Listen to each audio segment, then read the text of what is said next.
IPL 2026లో match number 66 KKR versus MI. And ఈ match కేకేఆర్కి చాలా ఇంపార్టెంట్ కాబోతుంది. ఈ మ్యాచ్ గెలిస్తే వాళ్ళు కూడా ప్లే ఆఫ్ రేస్లోకి వస్తారు. బట్ గెలిచినా కూడా పక్క టీం మీద ఆధారపడాల్సి వస్తుంది. అండ్ వాళ్ళ హోమ్ గ్రౌండ్ ఈడెన్ గార్డెన్స్లో ఆడబోతున్నారు కేకేఆర్ హోమ్ గ్రౌండ్లో. And KKR teams last match win అయ్యి వస్తున్నారు. ఫుల్ అండ్ కాన్ఫిడెన్స్గా ఉంటారు. వాళ్ళ బ్యాటింగ్ బాగా పర్ఫామ్ చేస్తుంది. బట్ వాళ్ళ బౌలింగ్ కొంచెం లూప్ బౌల్స్ కనబడుతున్నాయి. వాళ్ళ స్పిన్నర్స్ తప్ప వాళ్ళ ఫాస్ట్ బౌలర్స్ మంచి పర్ఫార్మెన్స్ ఇవ్వలేదు. అండ్ వాళ్ళ బ్యాటింగ్ చూస్తే టాప్ 3 మంచి పర్ఫార్మెన్స్ ఇస్తున్నారు. వాళ్ళకి క్యామెరూన్ గ్రీన్ కూడా ఫామ్లోకి వచ్చాడు. ఎస్పెషల్లీ ఫినాల్ మాత్రం అరాచకం. లాస్ట్ 3 మ్యాచెస్ నుంచి దంచి వదిలేస్తున్నారు. బౌలర్స్ని కనికరం లేకుండా కొడుతున్నాడు.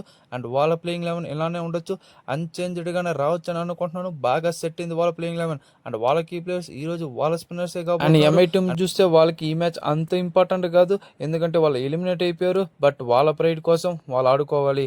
బట్ వాళ్ళు పార్టీ స్పాయిలర్స్ కాబోతున్నారు ఈ మ్యాచ్కి. ఎస్పెషల్లీ వాళ్ళ బ్యాటర్స్ కూడా ఒక సూపర్ ఫామ్లో కనబడుతున్నారు. మంచి ఛాన్స్ వాళ్ళకి. రియల్ రికల్టన్ లాస్ట్ 3 మ్యాచెస్ నుంచి దంచేస్తున్నాడు బౌలర్స్ని. బట్ వాళ్ళ బౌలర్స్ ఒక మంచి పర్ఫార్మెన్స్ ఇట్లేదు ఈ సంవత్సరం. దాన్ని కంబ్యాక్ చేయాలి. అండ్ వాళ్ళ ప్లేయింగ్ 11 ఇలానే ఉండొచ్చు, అన్చేంజ్డ్గానే రావచ్చు అనుకుంటున్నాను. అండ్ నా ప్రెడిక్షన్ కేకేఆర్ విన్ అవుతుంది అనుకుంటున్నాను. అండ్ మీ ప్రెడిక్షన్ ఏంటో ఒకసారి కమెంట్ సెక్షన్లో కమెంట్ చేసేయండి.